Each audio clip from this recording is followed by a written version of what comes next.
নরসিংদীর রায়পুরায় তালাকপ্রাপ্ত স্ত্রীর বিরুদ্ধে সাবেক স্বামী ও 4 সন্তানের উপর নির্যাতন এবং জমি ভোগ দখলের চেষ্টার অভিযোগ উঠেছে।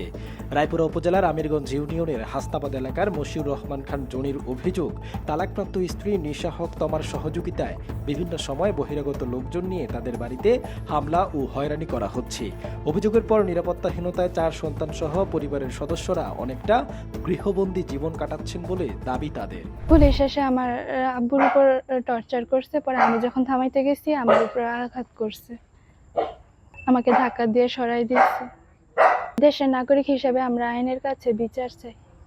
এখন সবাই অনিরাপত্তায় ভুগতেছি, জীবন ঝুঁকিতে আছি। আমাদের জায়গা জমি সবকিছু দখল করে নিয়ে যাচ্ছে।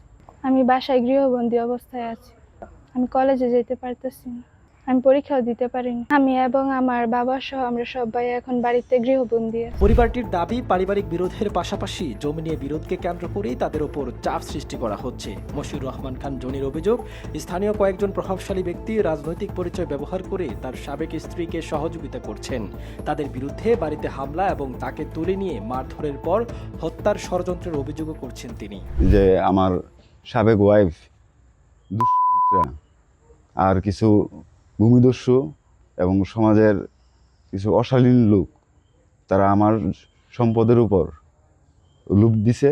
আমার সম্পদ দখল করার জন্য আমাকে সরাই নিয়ে যাবে।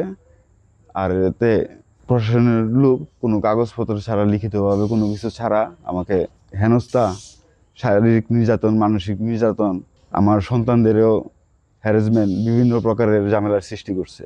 আমাকে বাড়ির বাইরে যে বের হবো সেই অবস্থাটাও রাখে নাই তারা। প্রশাসনের লোক লিখিতভাবে কোনো অভিযোগ ছাড়া, তারা কোনো সঠিক কারণ ছাড়া একজনের বাসায় কিভাবে আসতে পারে আর কিভাবে শারীরিক আঘাত করতে পারে, মানসিক টর্চার সৃষ্টি করতে পারে।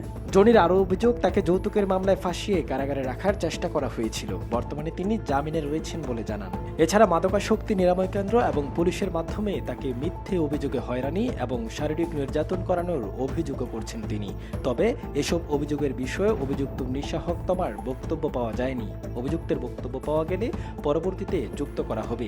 পরিবারটির দাবি, চলমান বিরোধ ও নিরাপত্তাহীনতার কারণে তাদের স্বাভাবিক জীবন ব্যাহত হচ্ছে। এমনকি জনির মেয়ের পড়াশোনাও বন্ধ রয়েছে বলে অভিযোগ পরিবারের। ঘটনার সুষ্ঠু তদন্ত এবং নিজেদের নিরাপত্তা নিশ্চিত করতে জেলা প্রশাসন ও পুলিশ সুপারের কাছে আইনি সহযোগিতা চেয়েছেন মশিউর রহমান খান জনি। তবে এক পক্ষের অভিযোগে ঘটনার সত্যতা নিশ্চিত করা সম্ভব হয়নি। জমি ও পারিবারিক বিরোধের প্রকৃত কারণ, হামলা বা হয়রানির অভিযোগ এবং সংশ্লিষ্ট মামলাগুলোর বিষয়ে প্রশাসন ও পুলিশের বক্তব্যও গুরুত্বপূর্ণ।